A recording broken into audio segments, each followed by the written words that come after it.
So the trending conversation on TikTok right now is hard wig, soft life.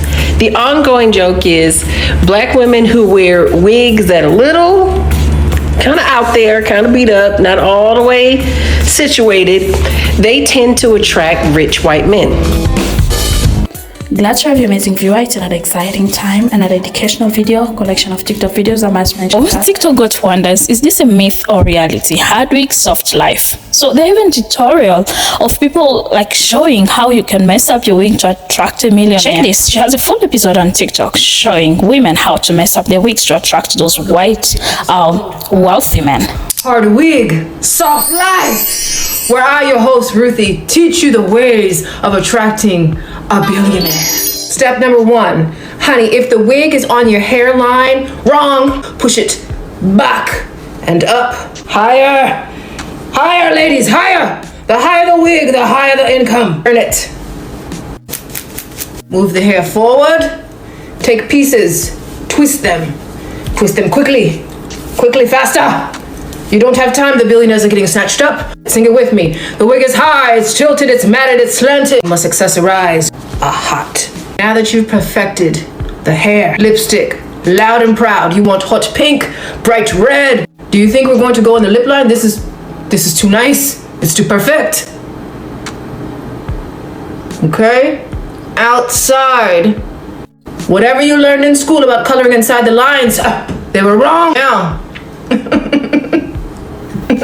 The tutorial is a bit lengthy. I'll let it roll as you go on. So, while some people are taking this literally, others are saying that there must be something behind this. There must be something else than the wig that people are looking at, you know. Let's find out what can that be. So, listen to different perspective to this. It's a real deal. Hard wig, soft life. So, mess up your wig to attract a white billionaire. The question is, why white billionaire? What could be that one thing interesting or attractive that wealthy white men find in messy wigs? Could it be that they look at you and they're like, you need help? Because the people were saying, my wig will be going out there calling for help. Oh. You all are literally missing it. The girl that you say has a hard wig, who's living a soft life, I want you to tell me if she looks like the kind of woman who's sitting here bragging about how much money she made last month, boasting about how she bought her house with no help from anybody. If she's over here singing, all the women independent, throw your hands. She's not doing any of that. She's resting in her femininity. She's leading with her soft skills. You all are too busy looking at her wig, judging her wig based on whatever standards you've made up in your mind, but her life is soft because her skills are soft. She's not walking in like, oh my God, I am woman, hear me roar, and you are woman. And you can roar, but that roar is going to attract the kind of man that needs your resume, needs your money, needs your house because he doesn't have one to live in, needs your car to drive around in and talk to other girls and take them out on dates because you led as though those tangible things that you've acquired are where your value lies. But what do we know to be true? Good women, inherently good women, leave people better than they found them, but especially their romantic partners. Especially. You don't have to give them a dime, but think about your relationships. Think about your past. Think about your history. You've left, unless you are cuckoo for Cocoa Puffs, you have left that man better than you found him. Because that's what good women do. Now, a lot of men don't trust themselves to choose a good woman because they wouldn't know one when she's staring in their face. You have to lead with your soft skills, lead with your femininity, lead with your ability to nurture, lead with your ability to take his house and make it a home, lead with your ability to raise the children if that's what you want to do. You are the family social director. You are the family administrator. You are the one that is the glue that holds the family unit together. Think about it. When grandma passed away, rest in peace, family didn't get together like they used to. The men don't pick up the mantle and cook Sunday dinners and keep the family together gelling the way it should. That's what women do. That's a soft skill. It has value. Now, the kind of man who has money, who does not need you to provide for him because he's got it, not just for himself, but he's got it to cover himself and you. He wants your soft skills. He wants your femininity. He wants your beauty. He wants your charm. He wants your ability to be highly adaptable, to be with his business associates today, his friends and family tomorrow, and be able to just know how to act. Some of y'all taking the hard wig soft life very literally, and I am not to complain. Why was I at the store and I met one of my old friends, went to high school together, and I just moved back home, so I'm just running into people here and there, and she had her wig like very not like her. Like, I know she know how to do hair, but she had her wig very, But obviously, I would never say nothing about nobody wig. So I saw her, we exchanged, whatever, gave her a hug or whatever. And her boyfriend, came out. I guess he was somewhere enough. She's like, oh, this is my girl, we went to school together. This Queen, this is my boyfriend. And he is. And I was very respectful. I was like, hi, nice to meet you. We go way back, whatever. And he was like, babe, I'm going to meet you in the car. So he left. Tell me why this bitch literally looked at me and said, hard wig, soft life, baby, I ain't never gonna get this wig right. Hear me out, guys. Hear me out. I was rewatching Pretty Woman last night on Netflix, right? And I've come to the conclusion, like, I usually thought this whole hard wig, soft life thing was kind of like low-key BS. But when I was rewatching Pretty Woman, I realized this. The hard wig, the intense blush, the red lip, and the small frame. Like, I used to thought it was all like BS. Don't get me wrong, that was BS. But no, I think like it's real. So all them girlies who trying to find their man, girl, you put on that hard wig and you go out there, you go find your billionaire. You do it. Okay, here's my take on hard wig, soft life. As a Black woman, you should know by now that we can be our toughest critics. The beauty standards for us specifically are astronomical because of classism, colonialism, and colorism. After skin color, the best metric for each of these things is hair. In our community, we punish people who do not conform to the beauty standard, who are not conventionally attractive. It's a carryover from slavery and colonialism. God forbid you're not built correctly, you've got the wrong skin tone, you don't dress the way that we're expected to dress, you don't style away your hair the way people think it should be styled, and you're told you don't deserve community love. The envisionment of what Black love looks like does not have you in it. It kind of reminds me of the conversation about the Black British girls that we all look the same.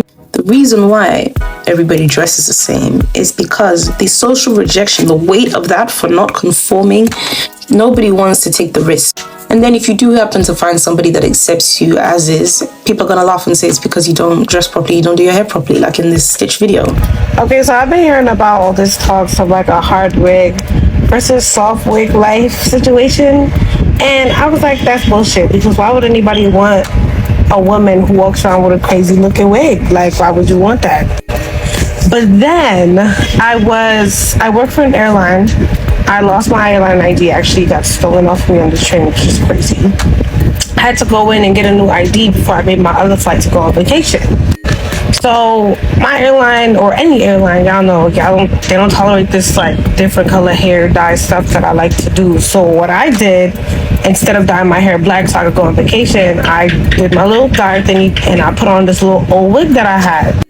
Now, I knew that they rather see me in a weird wig with no uniform that is a regular color than a blue bald head. You feel me? Like, I knew that that's what they rather see because it's a more professional look. Especially since I had to go to the airport and go to the lounge to go get it. So I brought my little terrible wig with me, had my mom drop me off at that terminal. So then I got into the terminal, I got the wig, I got the ID, and I'm running back before the security at JFK could push my mom away because I had to go to another terminal. Now, I went to the lounge, I came upstairs, I'm about to run back or whatever, trying not to look like a crazy person, and I bumped this guy. This white man, beautiful white man, I'm not gonna lie, he's beautiful, beautiful features, beautiful personality, and I'm clearly in a rush, and he's just like, where you going so fast? He's like, you got a plane to catch? I'm like, yeah, don't we all? And I keep trying to make my way. And when I'm telling you, this man stopped. Like, he stopped me. He was like, wait, hold on. I just wanted to say hi. Like, my name is so-and-so. I'm a hot mess. I'm sweating. I'm clearly, like, anxious because I gotta go catch this flight. I have on this wig. It's blunt cut. Like, it's a blunt cut blob. Excuse me, guys. Like, I just woke up and I bit my tongue last night, so it's not blowing my eyes. But it's a blunt cut bob, like blunt. Like, it looks so bad. It's kind of like swished to the side because I let my sister borrow it and she wore it as a side wig. And even with the flat iron, I just couldn't get it together. So I was a little insecure because I'm just like, yo, like, I never walk around looking like this. What is going on? So then he tells me how beautiful I look and that he wants my number and he would like to go on a date one time. Mind you, this we're in the airport and I'm just like, well, I'm leaving the country. I don't know when I'm going to be back. And he was like, me neither. And he was on his way to Amsterdam. So I was like, okay, cool. Like, I'll take your number. You know, I live in New York. He was like, me too. And I was like, I'll see you when I see you. But I'm telling you, as a young black woman, I've never even thought that a white man would stop me in public to ask me for my number. And I'm not doing this whole old white man complex. I just think that that's never something that's happened to me before, never something I've personally witnessed or seen before in my life. So I was truly puzzled. And I was like, okay, that was weird. I guess I'll hit him up when I'm back. You know, I don't have a type or nothing or whatever, you feel me? It's just, if you're interested in me, I'm interested in you, I'll take you up on it. But I was truly astounded and extremely confused until I saw a video on TikTok, probably yesterday, and I was like, oh shit, that's where that comes from.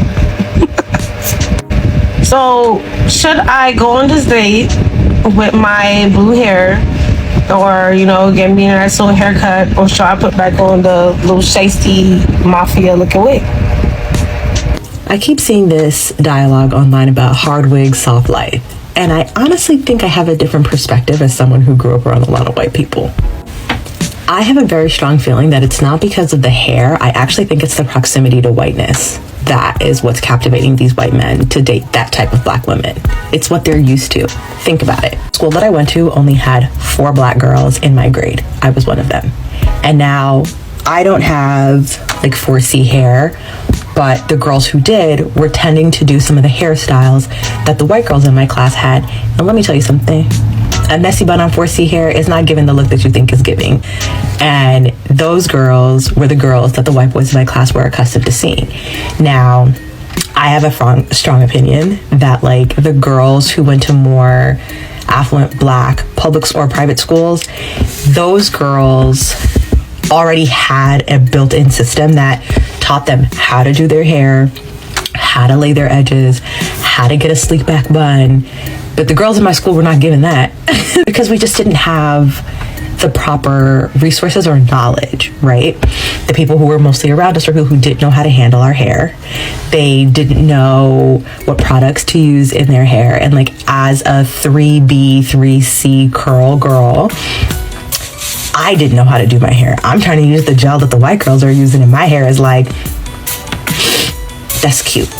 It wasn't until I got to college where I started meeting Latina girls who were helping me figure out how to handle my hair, because the black girls couldn't help me, the white girls couldn't help me. There's a process that I like to call vetting blacks that in my community, my family, was considered non-threatening and we were accepted, but I think it's because we were vetted by the system. We went to private schools, my parents were hardworking, we lived in a particular neighborhood, and we never, the cops were never pulling up to our house. Based on the optics, my family was non-threatening to the community, and they did ask us questions basically trying to figure out how we got here and how we belonged, but for the most part, over the years, we were just accepted here in this space. When I started going to my white high school and then the corresponding colleges that I went to, it was then that I started noticing that I had to kind of be re-vetted each time. And that type of white guy, because they feel like I'm a familiar energy to them, they gravitate towards me. But not because hard wig, because what's hard about this? Like, hard wig, soft life, it's not giving that. I think that the girlies who hair slayed, edges snatched, weave on point, outfits on point, I think that they're intimidating to the white boys who are like so unfamiliar with that. Like, I grew up in a small town, so, you know, you already know what that was given. But I think there's a comfort to the black girls who look like they're struggling that the white boys can sort of get behind. Like, they're like, oh, this feels familiar. Yeah, because we went to school with you, and that's how they looked. 100%. I could be wrong. Don't fight me. Don't even try to fight me in the comments. I'm just giving a different perspective to this conversation. But if you have anything you want to add, let me know. But if you're going to be rude. That was it about this video, guys. Thank you so much for stopping by. You've watched to this extent. I must say that I appreciate your time. I'm glad that you stopped by.